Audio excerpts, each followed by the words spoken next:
diyaaradan oo ay soo dirtay dawladda waddanka Turkiga ayaa siday dhaqaatiir iyo gargaar caafimaad waxaana ku soo dhaweeyay garoonka diyaaradaha ee aadan cadde wasiirka amniga ee xukuumadda Soomaaliya iyo safiirka dawladda Turkiga ee Soomaaliya. Markii diyaaradda laga dejiyay gargaarkii caafimaad ee ay waday ayaa waxaa la saaray qaar ka mid ah dadkii ku dhaawacmay qaraxii Sabtidii ka dhacay isgoyska Ex Control Afgooye kuwaasi oo qabay dhaawacyo halis ah. Diyaaradan oo ahayd kuwa ciidamada ayaa sidoo kale Muqdisho ka qaaday meydadka 2 injineer kuwaasi oo ka mid ahaa dadkii ku geeriyooday qaraxii shalay ka dhacay magaalada Muqdisho. waxaana labadan muwaadin oo u dhashay waddanka Turkiga ay ahaayeen injineer dhisayay wadada isku xirta Muqdisho iyo Afgooye. Madaxweynaha Soomaaliya Maxamed Cabdullaahi Farmaajo ayaa dhankiisa tagay garoonka aadan cadde waxuuna kormeeray dadka dhaawacyada ah ee Turkiga loo qaaday kuwaasi oo tiradoodu ay gaarayso 16 ruux. Maxamed Abuukar Islo wasiirka amniga gudaha ee xukuumadda Soomaaliya iyo gudoomiyaha gobolka Banaadir ahna duqa Muqdisho ayaa warfidiyeenka kula hadlay garoonka aadan cadde. xilligaas qaruxu dhacay ilaa waqtiga hadda aan joogno waxa ay ku jireen gurmad loo fidinayo dadkii ku waxyeeloobay waxa noo suura galay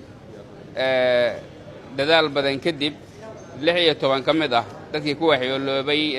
qaraxaas in loo qaado dalka Turkiga oo aan walaalaha nahay. waxa ila taagan halkan wasiirka amniga qaranka safiirka Turkiga oo fadhiya Soomaaliya marka dadka la qaado 16 safiirka eragaas qalday waa ka 16 qof meesha ugu dambeeyay dadka la qaaday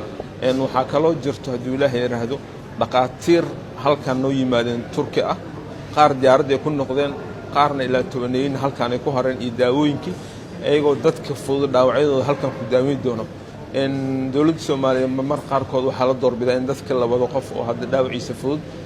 dhakhtarka Turkiga oo halkaas joogin meesha noogu yimid ay joogi doonaan daawooyinkuna ay wataan sidoo kale hadii Ilaahay raadi Britain waxa imaan doona dawladda aan walaalaanahay ee Qatar ayagana Ilaahay duuraahiyo diyaarad soo diri doonta dadka kala dhaawac haray oo ayagana darna insha Allah beriyaan diri doona biidna Karim. waxaan rabaa halkan ummadda Soomaaliyeed inaan soo gudbiyo dawladda federaalka iyo dawladda goboleedyada ma nasanin markuu dhib ka dhacay lahaa hadda. Dawladda Turkiga ayaa noqotay dawladdii ugu horeysay ee ka jawaabta codsiga dawladda federaalka Soomaaliya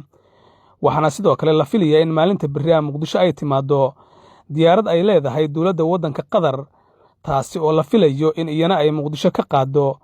qaar ka mid ah dadka dhaawacyada ah ee weli jiifa isbitaalada magaalada. Cabdullaahi Axmed Nuur Universal TV Muqdisho.